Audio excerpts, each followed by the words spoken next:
MHT CET 2025ची जी आपली answer canny response sheet आहे ती रिलीज झालेली आहे। आय होप सगळ्या मुलांनी तुमचे जे मार्क्स आहेत ते कॅल्क्युलेट केले असतील। आता सगळ्या मुलांचा आणि पालकांची अपेक्षा काय आहे की किती मार्क्सवरती आपल्याला किती पर्सेंटाइल मिळणार आहे।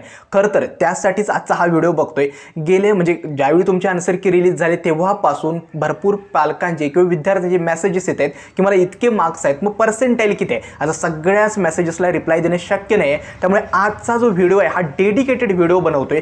आजच्या या व्हिडिओमध्ये मी मार्क्स वर्सेस पर्सेंटाइल तरी सांगणारच आहेत, त्यानुसार शिफ्ट वाईज म्हणजे प्रत्येक शिफ्टला मार्क्स वर्सेस पर्सेंटाइल किती असणार आहे ते देखील सांगणार आहे। त्यामुळे आजचा जो व्हिडिओ आहे ना तो one of the most important video आहे। खरं तर इश्यू काय झाला आहे, पालकांचं म्हणणं काय आहे की माझ्या मुलाला मॉक टेस्ट देत होता त्यावेळी इतका स्कोर येत होता आणि ॲक्च्युअल CET एक्झाममध्ये इतका कमी स्कोर कसा काय येऊ शकतो। मग एक इम्पॉर्टंट गोष्ट काय आहे, तुम्ही दोन गोष्टी लक्षात ठेवा, पालकांनी आणि विद्यार्थ्यांनी।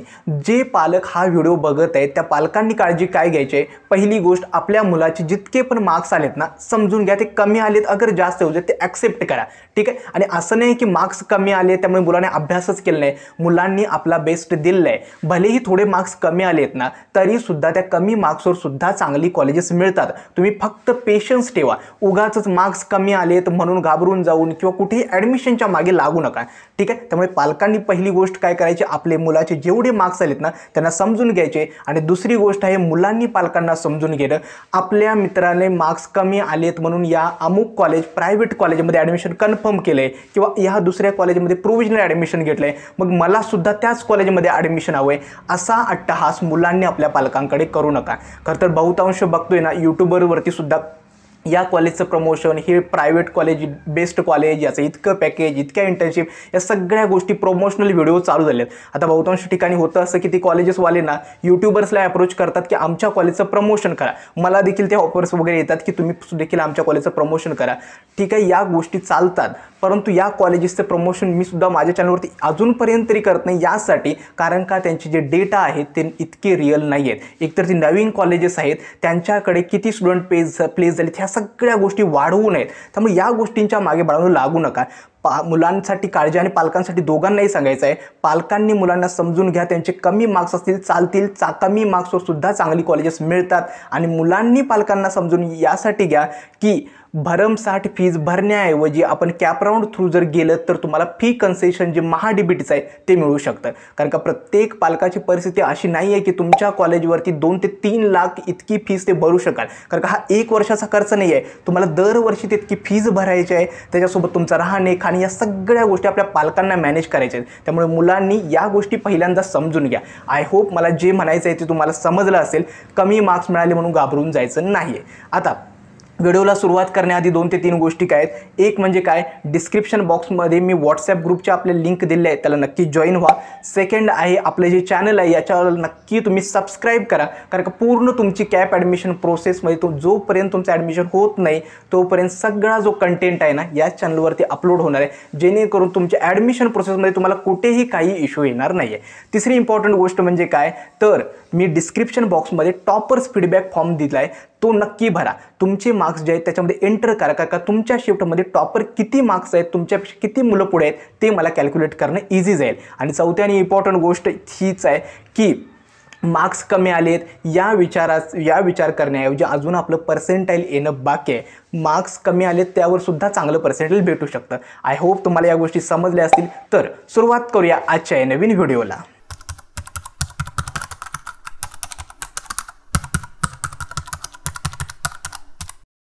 व्हिडिओच्या सुरुवातीला एक मी अनाउन्समेंट करतो, एक म्हणजे काय, आता तुमचे मार्क्स तर तुम्हाला समजले आहेत, आता त्या मार्क्सवरती तुमचं पर्सेंटाइल येणं बाकी आहे, त्याच्यानंतर तुम्हाला कॉलेज कुठलं मिळणार आहे, कुठली ब्रँच घ्यायची, यासाठी सगळ्यात इम्पॉर्टंट गोष्ट काय आहे तर तुम्हाला पर्सनल काउन्सिलिंग। आमची देखील पर्सनल काउन्सिलिंगचे जे रजिस्ट्रेशन्स आहेत ते स्टार्ट आहेत।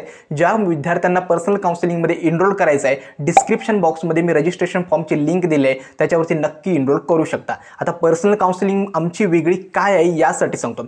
एक म्हणजे काय, तुमचं ॲडमिशन होईपर्यंत तुम्हाला डाऊट सपोर्ट मिळतो, म्हणजे कुठल्याही स्टेजला काही डाऊट असेल तर डायरेक्टली तुम्ही आम्हाला कॉल्सवर विचारू शकता। असं नाही की बाकी काउन्सिलरसारखं व्हॉट्सॲप सपोर्ट वगैरे देतोय, डायरेक्टली तुम्ही माझ्याशी कॉन्टॅक्ट करू शकता, तुमचे जे काही क्वेरीज असतील regarding colleges, hostel, admission, cap process, ते डायरेक्टली तुम्ही रिझॉल्व्ह करू शकता.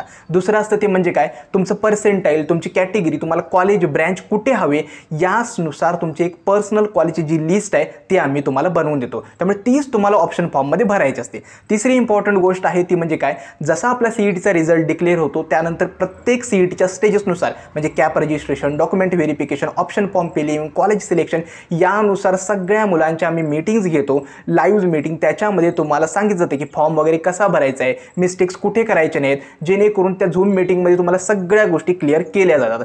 चौथी इम्पॉर्टंट गोष्ट आहे ती स्पॉट ॲडमिशन्स आणि इन्स्टिट्यूट लेवल सीट्स. ज्यावेळी तुमचं ॲडमिशन संपतं त्याच्यानंतर कोणत्या कॉलेजमध्ये व्हॅकन्सी आहे, कुठल्या कॉलेजच्या स्पॉट रूमचे फॉर्म स्टार्ट झालेत, इन्स्टिट्यूट लेवल सीट्सचे फॉर्म्स कुठल्या कॉलेजमध्ये स्टार्ट आहेत याबद्दल तुम्हाला गाईड केलं जातं. आणि सगळ्यात इम्पॉर्टंट लास्टची स्टेज, फक्त तुमचं कॉलेजमध्ये ॲडमिशन झालं म्हणजे ही काउन्सिलिंग संपत नाही. तुम्हाला फर्स्ट इयर इंजिनिअरिंगमध्ये तुमचं कोडिंग फर्स्ट इयरपासून कसं स्टार्ट करायचं, प्लेसमेंटसाठी कसं प्रिपरेशन स्टार्ट करायचं आणि तुमचा CGPA कसा मेंटेन करायचा याबद्दल देखील सेशन्स घेतले जातात. आता ही जनरल काउन्सिलिंगची जी फीचर्स आहेत ती तुम्हाला सांगितली. ज्या विद्यार्थ्यांना एनरोल करायचं आहे ना, डिस्क्रिप्शन बॉक्समध्ये मी लिंक दिलं आहे, त्यावरती नक्की एनरोल करा.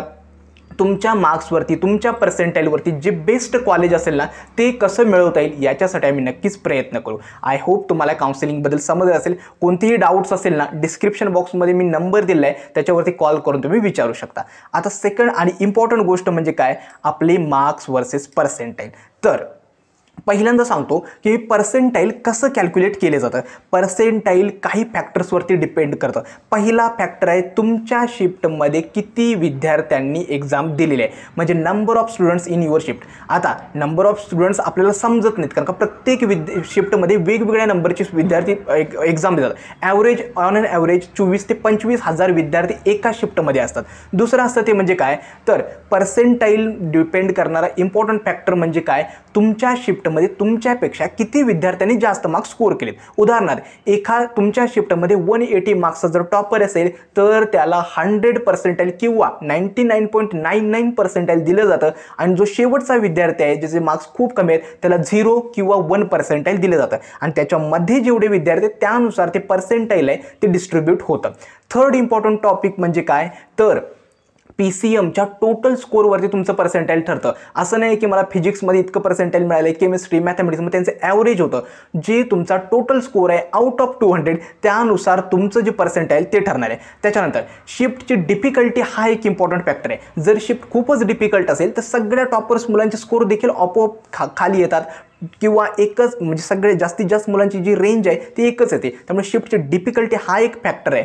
त्यामुळे आय होप तुम्हाला ही डिटर्माइनिंग फॅक्टर्स आहेत ते पर्सेंटाईलवरती समजायचं आहे. याचा अर्थ काय, एक्झॅक्ट पर्सेंटाईल सांगणं खूप अवघड आहे कारण का महाराष्ट्रामध्ये किंवा जेवढ्या विद्यार्थ्यांनी CET एक्झाम दिले त्याच्यामध्ये तुमच्यापेक्षा किती मुलं जास्त स्कोर केलेत ते शोधणं खूप अवघड आहे. ठीक आहे. आता दुसरं, shift wise marks versus percentile सांगण्याची एक 2-3 गोष्टी सांगायच्या आहेत. पहिलं म्हणजे काय, मी जेवढ्या शिफ्ट आत्तापर्यंत झाल्या होत्या आपल्या 19 एप्रिल ते 27 एप्रिल आणि 5 मे त्यांना 2 कॅटेगरीजमध्ये डिवाईड केलं आहे. एक आहे मॉडरेट टू डिफिकल्ट कॅटेगरी आणि दुसरी आहे डिफिकल्ट कॅटेगरी. मॉडरेट जास्तीत जास्त ज्या शिफ्ट होत्या ना, आता प्रत्येक विद्यार्थ्याला काय वाटतं माझी शिफ्ट खूप डिफिकल्ट होती. ज्यावेळी मी देखील स्टुडंटचे रिस्पॉन्सेस घेतले होते सगळ्या मुलांना काय वाटतं की दादा माझी शिफ्ट तू मॉडरेट कसं काय सांगितलंस, माझी शिफ्ट डिफिकल्ट होती, हे सगळ्या मुलांना वाटतं. मग मी 2 कॅटेगरीजमध्ये डिफरन्शिएट केले. एक आहे मॉडरेट टू डिफिकल्ट आणि डिफिकल्ट. हे मी शेवटी सांगणार आहे कोणत्या शिफ्ट या कॅटेगरीमध्ये येतात. आता समजा मी पर्सेंटाईलची रेंज सांगितली की 96 to 98 पर्सेंटाईल समजा 115 मार्क्स टू 135 मार्क्समध्ये मिळत आहे. तर 96 पर्सेंटाईल आहे ती काय करायचं, लोअर मार्क्स म्हणजे 150 मार्क्स आणि 98 पर्सेंटाईल आहे ते 135 मार्क्समध्ये मिळू शकतात. ही रेंजसाठी मी सांगितलं आहे. आता ॲक्च्युअलमध्ये मार्क्स वर्सेस पर्सेंटाईल किती असणार आहे त्याबद्दल सांगतो. तर सगळ्यात इम्पॉर्टंट म्हणजे काय, 99+ पर्सेंटाईल किती मार्क्सवरती मिळणार आहे. सगळी म्हणतात ना 160 मार्क्सवरती किंवा 180 मार्क्सवरती मिळतं, असं नाही आहे. लास्ट इयर कितीतरी सिच्युएशन्स अशा होत्या लिटरली 128 मार्क्सवरती सुद्धा 99 पॉईंट समथिंग पर्सेंटाईल मिळालं होतं. त्यामुळे 99 पर्सेंटाईलसाठी काय डायरेक्टली तुम्हाला 160 मार्क्स वगैरे स्कोर करायची गरज नाही आहे. 99+ पर्सेंटाईल यावर्षी जर तुमची शिफ्ट मॉडरेट टू डिफिकल्ट असेल तर 135 मार्क्स 150 मार्क्सवरती मिळू शकतं. जर शिफ्ट डिफिकल्ट असेल तर 99+ पर्सेंटाईल 125 मार्क्स टू 145 मार्क्सवरती मिळू शकतं. आता सेकंड कॅटेगरी आहे 98 to 99 पर्सेंटाईल. तर या कॅटेगरीसाठी जर शिफ्ट मॉडरेट टू डिफिकल्ट असेल तर हे पर्सेंटाईल 128 मार्क्स टू 140 मार्क्सवरती मिळू शकतं. जर शिफ्ट डिफिकल्ट असेल तर 125 मार्क्स टू 135 मार्क्सवरती 98 to 99 पर्सेंटाईल मिळू शकतं. आता 96 to 98 पर्सेंटाईलसाठी किती मार्क्स लागणार आहेत तर 115 मार्क्स टू 135 मार्क्स. याच्यासाठी मी शिफ्ट दिली नाही, दोन्ही शिफ्टसाठी हीच रेंज सेम आहे. म्हणजे 115 ते 135 मार्क्स जर असतील तर तुम्हाला 96 to 98 पर्सेंटाईल मिळू शकतं. आता सगळ्यात इम्पॉर्टंट आणि आवडता टॉपिक काय, 95+ पर्सेंटाईल दादा किती मार्क्सवरती मिळणार आहेत. तर जर शिफ्ट मॉडरेट टू डिफिकल्ट असेल तर 100 to 120 मार्क्सच्या दरम्यान जर तुमचं पर्सेंटाईल असेल, मार्क्स असतील तर तुम्हाला 95+ पर्सेंटाईल मिळू शकतं. आणि जर शिफ्ट डिफिकल्ट असेल तर 100 to 110 मार्क्सच्या दरम्यान मिळू शकतं 95+ पर्सेंटाईलसाठी. आता 90 to 95 पर्सेंटाईल किती मार्क्सवरती मिळणार आहे.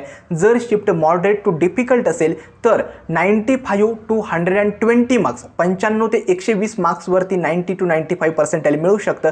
आणि जर शिफ्ट डिफिकल्ट असेल तर 90 to 115 मार्क्सवरती मिळू शकतं. आता 90+ पर्सेंटाईल हा जो आहे ना, हा सेफ स्कोर आहे. म्हणजे याच्यावरती जर पर्सेंटाईल असेल ना, बऱ्यापैकी ठीकठाक कॉलेज आणि ब्रँच तुम्हाला मिळू शकते. तर 90+ पर्सेंटाईलसाठी ना दोन्ही शिफ्टसाठी 90 to 100 मार्क्स लागणार आहेत. मोस्ट ऑफ दी शिफ्ट आहेत ना त्या मॉडरेट टू डिफिकल्टच होत्या. त्यामुळे दोन्ही शिफ्ट म्हणजे जरी मॉडरेट असेल किंवा डिफिकल्ट असेल तर 90+ पर्सेंटाईल तुमचं 100 मार्क्सच्या अराउंड मिळू शकतं. ठीक आहे. आता येतो नेक्स्ट रेंज. तर 80+ पर्सेंटाईलसाठी मार्क्स किती लागणार आहेत तर 80+ पर्सेंटाईलसाठी मार्क्स आहेत 78 to 92 मार्क्स जर असतील ना तर 80+ पर्सेंटाईल मिळू शकतं. आता 70+ पर्सेंटाईलसाठी मार्क्स किती लागणार आहेत. जर तुमचा स्कोर 72 to 84 मार्क्सच्या दरम्यान असेल तर 70+ पर्सेंटाईल मिळू शकतं. 50 to 70 पर्सेंटाईलसाठी 60 to 74 मार्क्स लागणार आहेत. आणि शेवटचं आणि इम्पॉर्टंट गोष्ट, जर मार्क्स तुमचे 60 मार्क्स किंवा 50 मार्क्सच्या बिलो असतील तर पर्सेंटाईल आहे ना अनप्रेडिक्टेबल आहे. म्हणजेच काय, या स्कोरमध्ये म्हणजे जर तुमचे मार्क्स 60च्या बिलो असतील ना, काही केसेसमध्ये बिलो 60 मार्क्सवरती सुद्धा 70-80 पर्सेंटाईल सुद्धा मिळालेलं आहे. आणि काही केसेसमध्ये जर मार्क्स 60च्या बिलो असतील तर पर्सेंटाईल 20, 30, 40 सुद्धा मिळेल. ते अनप्रेडिक्ट आहे. म्हणजे तुम्ही एक विचार करा, जर तुमचे मार्क्स 78 किंवा 75च्या कमी असतील ना, तुमचं ॲक्युरेट पर्सेंटाईल प्रेडिक्ट करणं खूप अवघड आहे. ते मे बी कमी पण येऊ शकतं आणि मे बी जास्त पण होतं. जास्तीत जास्त केसेसमध्ये जर स्कोर तुमचा 75 बिलो असेल तर तुमचं पर्सेंटाईल आहे ना ते मॅक्सिममच येतं, म्हणजे तुमच्या मार्क्सपेक्षा जास्तच येतं. परंतु काही केसेस असतात ज्याच्यामध्ये जर स्कोर 75 बिलो असेल तर पर्सेंटाईल आहे ना कमी पण येऊ शकतं. आय होप तुम्हाला या गोष्टी समजल्या असतील. आता कोणत्या शिफ्ट डिफिकल्ट होत्या आणि कोणत्या मॉडरेट होत्या. मी सांगितलं होतं की सुरुवातीला 2 कॅटेगरीज सांगितल्या होत्या. आता तुमची कॅटेगरी तुम्ही चूज करायची.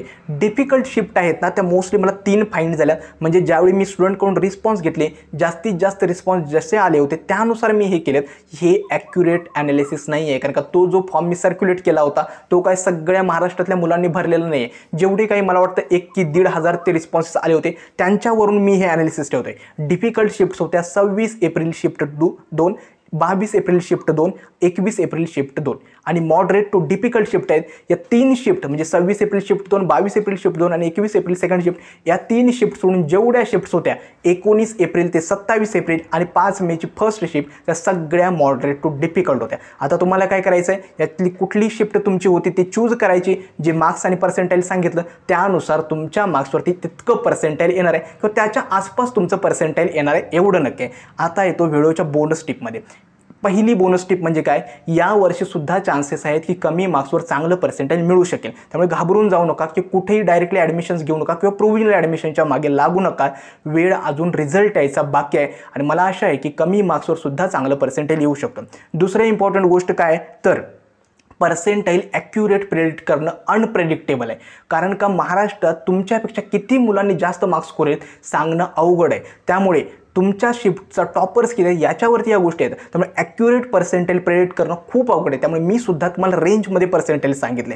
तिसरं म्हणजे काय, जरी स्कोर लो आला तरी सुद्धा सगळ्या मुलांना ॲडमिशन मिळत आहेत. झालंय असं की गल्लोगल्ली इतकी इंजिनिअरिंग कॉलेजेस झालेत ना, तर कॅप राऊंड्स नंतर सुद्धा त्यातल्या भरपूर सीट्स आहेत ना रिकामच पडलेले असतात. त्यामुळे ॲडमिशन मिळणार नाही हा विचार डोक्यातून काढून टाका. सगळ्या मुलांना ॲडमिशन्स मिळणार आहेत. फक्त तुमचा जर स्कोर लो असेल ना तर थोडी ब्रँच किंवा कॉलेज कॉम्प्रोमाइज करावं लागलं. आय होप तुम्हाला बोनस टिप्स समजले असेल. आणखीन काय, तर ज्या मुलांना स्कोर कमी आला आहे, मला माहिती आहे की काळजीमध्ये आहात, तरीसुद्धा तुमच्या कॅप प्रोसेसमध्ये एक चांगलं कॉलेज मिळवता येते. ज्या मुलांना पर्सनल काउन्सिलिंग बॅचमध्ये रजिस्ट्रेशन करायचं आहे, डिस्क्रिप्शन बॉक्समध्ये लिंक दिले, नक्की एनरोल करा.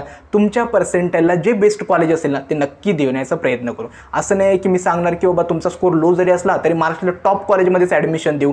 फक्त इतकं सांगतो की तुमच्या पर्सेंटेजला जे चांगलं कॉलेज आहे, तुमच्या कॅटेगरी बेनिफिट या सगळ्या गोष्टी कन्सिडर करूनच तुमची जी कॉलेज लिस्ट आहे ना ती आम्ही बनवून देऊ.